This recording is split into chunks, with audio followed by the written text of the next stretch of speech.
and to the world that the United States has conducted an operation that killed Osama bin Laden, the leader of Al-Qaeda, and a terrorist who's responsible for the murder of thousands of innocent men, women, and children. It was nearly 10 years ago that a bright September day was darkened by the worst attack on the American people in our history. The images of 9/11 are seared into our national memory.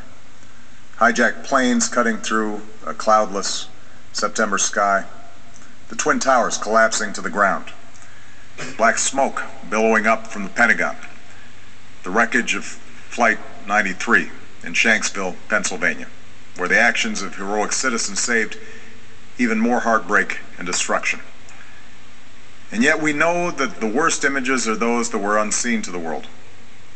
The empty seat at the dinner table, children who were forced to grow up without their mother or their father, parents who would never know the feeling of their child's embrace, nearly 3,000 citizens taken from us, leaving a gaping hole in our hearts.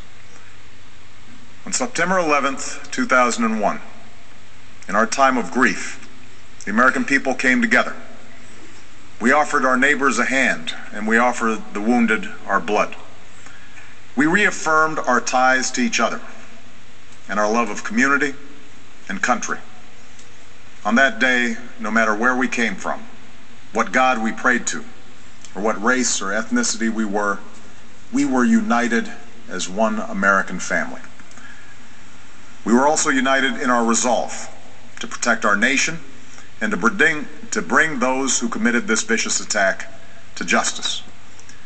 We quickly learned that the 9/11 attacks were carried out by Al-Qaeda, an organization headed by Osama bin Laden, which had openly declared war on the United States and was committed to killing innocents in our country and around the globe.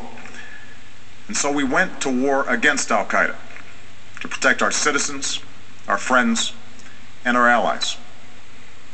Over the last 10 years, thanks to the tireless and heroic work of our military and our counterterrorism professionals, we've made great strides in that effort. We've disrupted terrorist attacks and strengthened our homeland defense.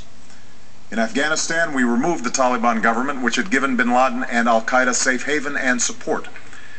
And around the globe, we worked with our friends and allies to capture or kill scores of Al-Qaeda terrorists, including several who were a part of the 9/11 plot.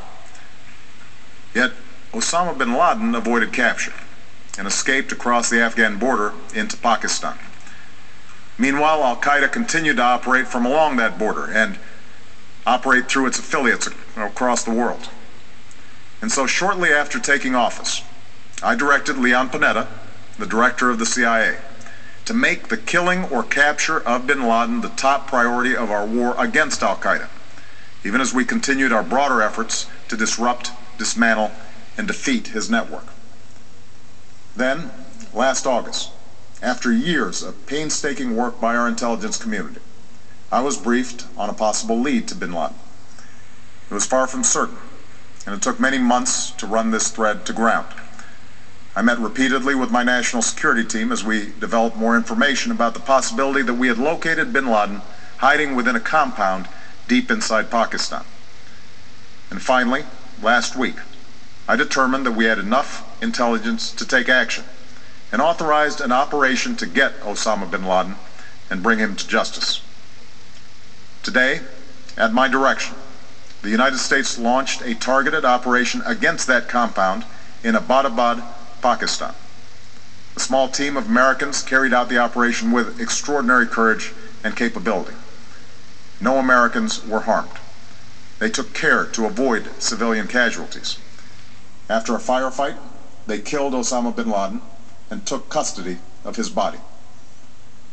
For over 2 decades, bin Laden has been Al-Qaeda's leader and symbol, and has continued to plot attacks against our country and our friends and allies.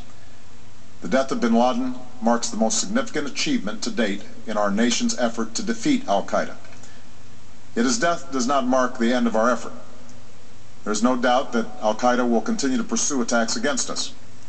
We must, and we will, remain vigilant at home and abroad. As we do, we must also reaffirm that the United States is not and never will be at war with Islam. I've made clear, just as President Bush did shortly after 9/11, that our war is not against Islam. Bin Laden was not a Muslim leader. He was a mass murderer of Muslims. Indeed, Al-Qaeda has slaughtered scores of Muslims in many countries, including our own.